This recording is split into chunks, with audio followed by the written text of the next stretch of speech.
Bismillahirrahmanirrahim. Assalamualaikum warahmatullahi wabarakatuh. Perkenalkan, nama saya Novia Oktarini, NPM 1911010138, kelas K semester 4. Saya membuat video ini bertujuan untuk memenuhi tugas ujian tengah semester mata kuliah Teknologi Informasi Pembelajaran.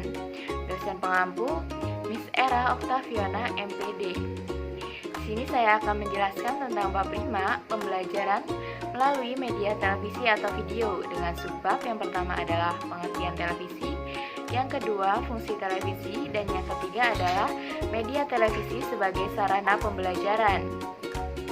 Saya akan menjelaskan dari subbab yang pertama, yaitu pengertian televisi. Televisi berasal dari dua kata, yang pertama adalah tele dan yang kedua adalah visi. Tele artinya jauh dan visi artinya penglihatan. Jadi dapat disimpulkan bahwa televisi adalah penglihatan jarak jauh atau penyiaran gambar-gambar melalui gelombang radio. Televisi merupakan sarana penghubung yang memancarkan rekaman baik berupa pendidikan, berita, hiburan, dan lain-lain dari stasiun pemancar televisi kepada para pemirsa atau penonton yang ada di rumah. Dalam konteks pendidikan, televisi pendidikan merupakan penggunaan program video yang direncanakan untuk mencapai tujuan pengajaran tertentu tanpa melihat siapa yang menyiarkan.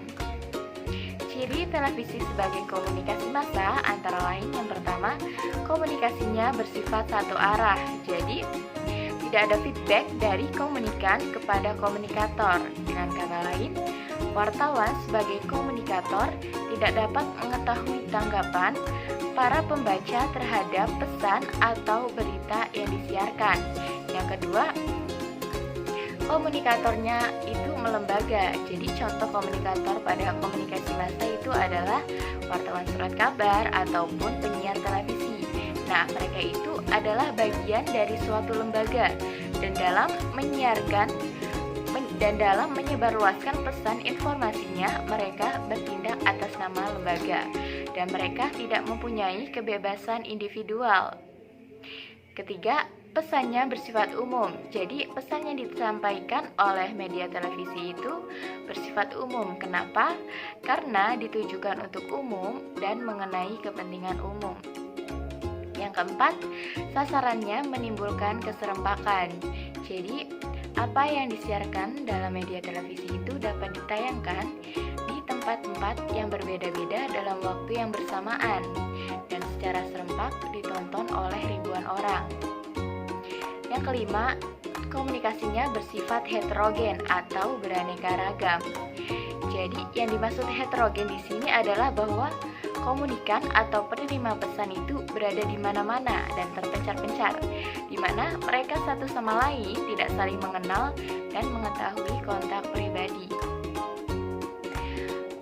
Keuntungan media televisi dibanding media lainnya itu terletak pada yang pertama, kekuatannya menguasai jarak dan ruang. Jadi, jangkauan televisi itu luas sehingga ia dapat menjangkau tempat-tempat yang jauh sekalipun. Yang kedua, sasaran yang dicapai untuk mencapai massa itu cukup besar. Jadi, karena jangkauan yang luas tersebut, sehingga televisi itu dapat disaksikan oleh ribuan orang. Dan yang ketiga, itu nilai aktualitas atau kebenaran suatu berita atau liputan itu sangat cepat. Jadi, dalam menyampaikan informasi, televisi itu berdasarkan kenyataan yang ada dan kita dapat mengetahui suatu peristiwa itu bahkan saat peristiwa itu sedang berlangsung. Selanjutnya, subbab yang kedua adalah fungsi televisi.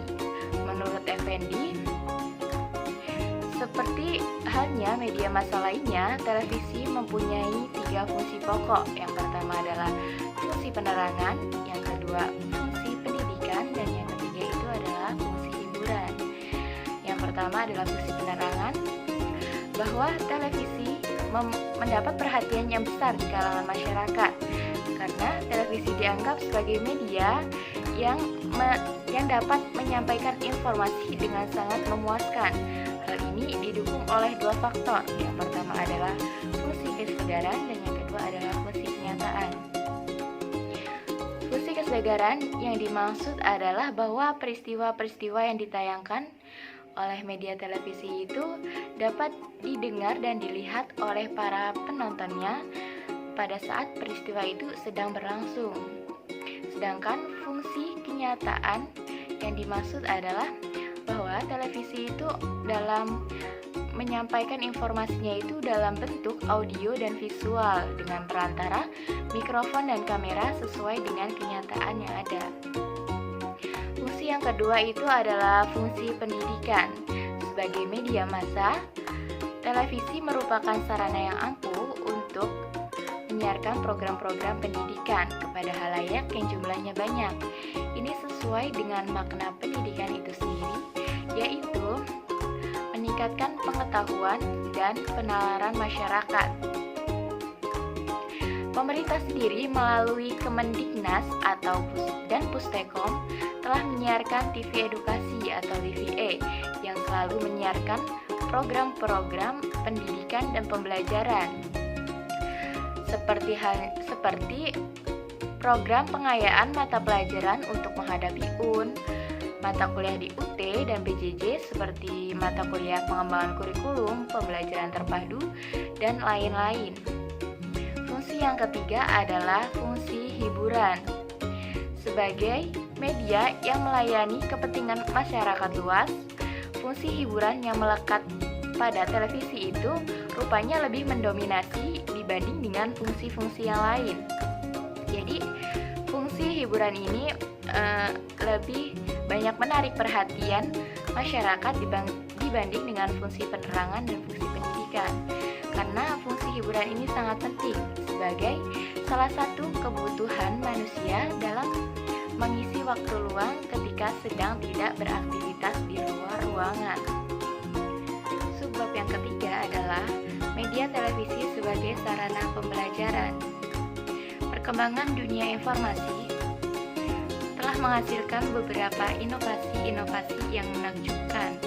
Televisi adalah salah satu yang menuai sukses besar dalam hal ini. Sejak ditemukan televisi, yaitu pada permulaan abad ke-19, kita dapat menikmati berbagai peristiwa di dunia hanya dengan menekan tombol-tombol kotak elektronik yang ada di rumah kita. Televisi sendiri dapat dijadikan sebagai sarana pembelajaran yang efektif dan efisien, karena televisi menyajikan berbagai macam tayangan-tayangan. Dengan menggunakan televisi, kita dapat mengetahui berita terkini yang terjadi dalam waktu yang singkat. Kita juga dapat melihat secara langsung berbagai pertandingan-pertandingan olahraga internasional. Ada juga saluran yang menyiarkan acara-acara dokumenter, misalnya menceritakan berbagai kejadian alam seperti letusan gunung berapi, banjir, tsunami, dan topan, berbagai kasus kriminal besar yang ditangani FBI, peristiwa-peristiwa bersejarah di dunia, seperti perkembangan kerajaan di Eropa, Asia, Afrika, beberapa penemuan antropologi di masa lalu. Nah, berbagai acara tersebut tentunya dapat membantu kita dalam menambah pengetahuan khususnya bagi para pelajar.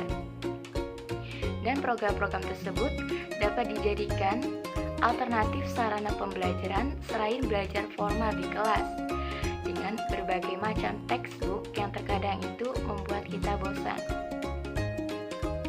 Bagi beberapa pelajar yang mengalami masalah pada area visual atau kemampuan belajar dengan cara melihat dan kuat di area audio atau kemampuan belajar dengan cara mendengar, dapat mengasah kemampuannya dengan cara menonton acara-acara tersebut. Keuntungan lainnya, acara-acara tersebut disertai dengan fakta dan ilustrasi-ilustrasi yang menarik. Misalnya disertai dengan gambar-gambar dan rekaman peristiwa yang sebenarnya, sehingga kita dapat membayangkan dan menikmati seolah-olah hal tersebut memang benar-benar kita alami. Hal ini dapat mempercepat kerja otak kita dalam menerima hal-hal baru, khususnya dalam bidang ilmu pengetahuan, dan dapat meningkatkan kemampuan kita dalam berimajinasi secara kreatif. Namun ada juga orang tua yang melarang anaknya untuk menonton televisi karena dikhawatirkan dapat merusak mental anak tersebut. Mungkin ini memang benar adanya, seperti yang diungkapkan oleh Douglas dalam bukunya Media Virus. Ia mengatakan bahwa televisi itu adalah virus. Sebagai virus, ia dapat menjadikan seseorang musyrik dan dapat mencabut kesadaran seseorang dari kenyataan. Kritikus media lainnya juga beranggapan bahwa televisi itu sebagai candu elektronik, monster mata satu, dan lain sebagainya. Mungkin beberapa acara televisi, khususnya televisi lokal, menayangkan beberapa acara-acara kriminal dan kekerasan yang terdapat di dalam sebuah film. Hal ini mencakup unsur pornografi, kekerasan, dan kenakalan remaja. Beberapa kasus seperti pemerkosaan, pelecehan seksual, dan tawuran antar pelajar itu mungkin disebabkan karena tontonan televisi yang kurang baik dan tidak mendidik. Baiklah, karena waktu masih tersisa sekitar 3 menit 42 detik, saya akan melanjutkan penjelasan pada subbab yang keempat, yaitu pembuatan garis besar isi media siaran atau GBIMS.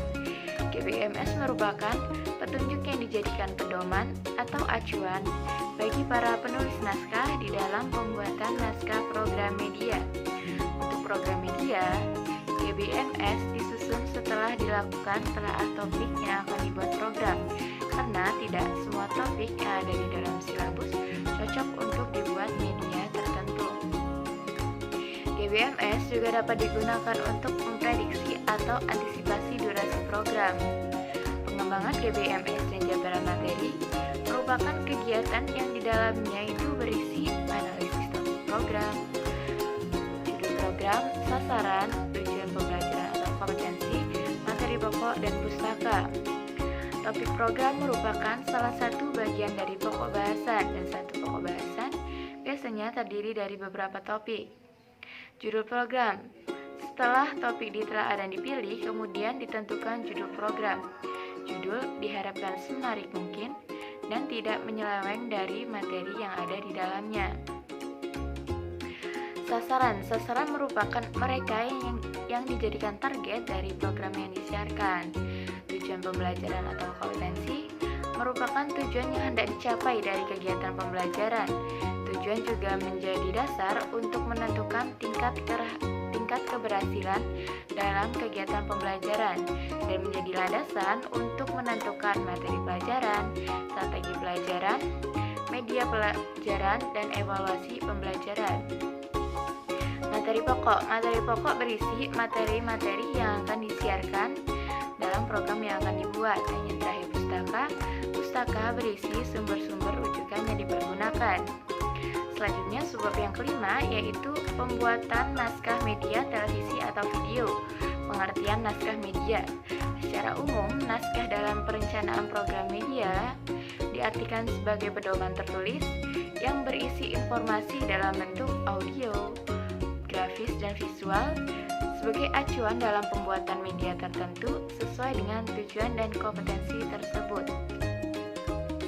Tahapan dalam pembuatan naskah yang pertama adalah adanya ide atau gagasan yang disesuaikan dengan tujuan pembelajaran.